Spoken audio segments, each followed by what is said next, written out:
আসসালামু আলাইকুম, কেমন আছেন সবাই? বিনুর বিশ্বে আপনাদের সবাইকে জানাই স্বাগতম।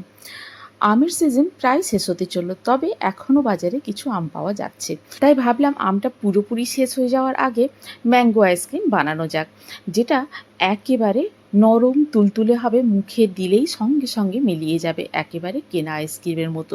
আর সঙ্গে থাকবে অনেক টিপস অ্যান্ড ট্রিক্স, যাতে করে বাড়িতে বানানো আইসক্রিম হলেও এতটুকুও আইস ক্রিস্টাল জমবে না, আর হবে একদম কেনা আইসক্রিমের মতো ক্রিমি টেক্সচার। চলুন তাহলে বানিয়ে নেওয়া যাক কেশর পেস্তা ম্যাঙ্গো আইসক্রিম। প্রথমেই আমি দুধটাকে খুব ভালো করে ফুটিয়ে নেব, তবে খুব বেশি ঘন করার দরকার নেই। এখানে আমি নিয়েছি ফুল ফ্যাট মিল্ক 1/2 লিটারের মতো। গরম অবস্থাতেই দুধের মধ্যে দিয়ে দিচ্ছি আমি কেশর, যাতে খুব ভালো করে রঙটা ছাড়ে কেশরের। আর দিয়ে দিচ্ছি এখানে ব্রেড আমার লেগেছিল 1/2 পাউন্ডের মতো। ব্রেডটা দিয়ে কিছুক্ষণ রেখে দেবো, যাতে ব্রেডটা দুধটাকে পুরোপুরি সোক করে নিতে পারে। আর এই ব্রেডের জন্যেই আসবে আইসক্রিমের মধ্যে ক্রিমি টেক্সচারটা। দুধটা ঠান্ডা হয়ে যাওয়ার পরে আমি এটাকে ব্লেন্ডারের মধ্যে দিয়ে দেব।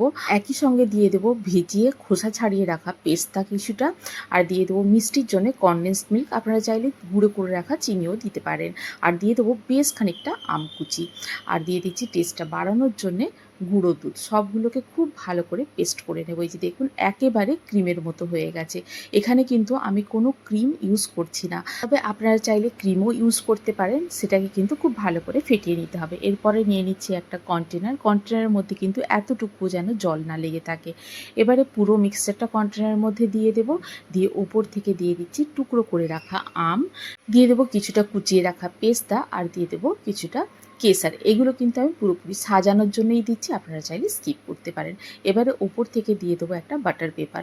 এটা দেয়া এই জন্যেই আইসক্রিমের ওপরে যেন কোনো রকম ক্রিস্টাল না জমে, আর আইসক্রিমটা যেন হয় একেবারে ক্রিমের মতো, মানে কেনা আইসক্রিমের মতো।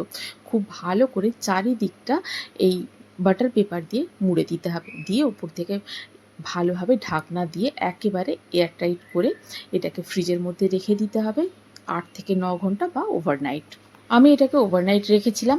এবারে ফ্রিজ থেকে বার করে নিয়ে 2 থেকে 3 মিনিটের মতো এমনিই রেখে দেবো। তারপরে ঢাকনাটা খুলে নিয়ে ওপর থেকে বাটার পেপারটা সরিয়ে নেব।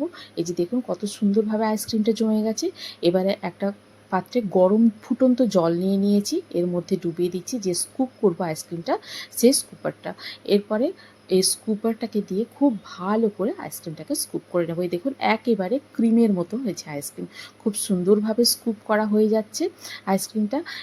দেখবেন আইসক্রিমটা স্কুপ করতে করতে যখন এটা একেবারে ঠান্ডা হয়ে যাবে, তখন আবারও এটাই কিন্তু গরম জলের মধ্যে ডুবিয়ে নিতে হবে, যাতে করে আইসক্রিমটা খুব ভালোভাবে স্কুপ করা যায়। আপনাদের কাছে যদি এই স্কুপ করার চামচটা না থাকে, সেক্ষেত্রে ছুরি দিয়ে স্লাইস করে কেটেও সার্ভ করা যেতে পারে। টেস্টটা কিন্তু একই রকম থাকবে, শুধু দেখতে একটু অন্যরকম লাগে স্কুপ করে আইসক্রিমটা সার্ভ করলে। আপনারা তাহলে ট্রাই করুন বাড়িতে, রেসিপিটি করে জানান যে আপনাদের কেমন লাগলো। যদি ভালো লেগে থাকে তাহলে বন্ধুদের সঙ্গে শেয়ার করুন রেসিপিটি, আর যদি কোনো নতুন বন্ধু থেকে থাকেন তাহলে আমার চ্যানেলটিকে সাবস্ক্রাইব করে পাশে থাকার অনুরোধ রইল। ওপর থেকে একটু কেসার আর একটু পেস্তা কুচি দিয়ে আমি এটাকে সার্ভ করেছিলাম। আপনারা চাইলে আমের কুচি দিয়েও সার্ভ করতে পারেন। আজ তাহলে এই পর্যন্তই, আবার দেখা হবে। ভালো থাকুন, সবাইকে ভালো রাখুন। আল্লাহ হাফিজ।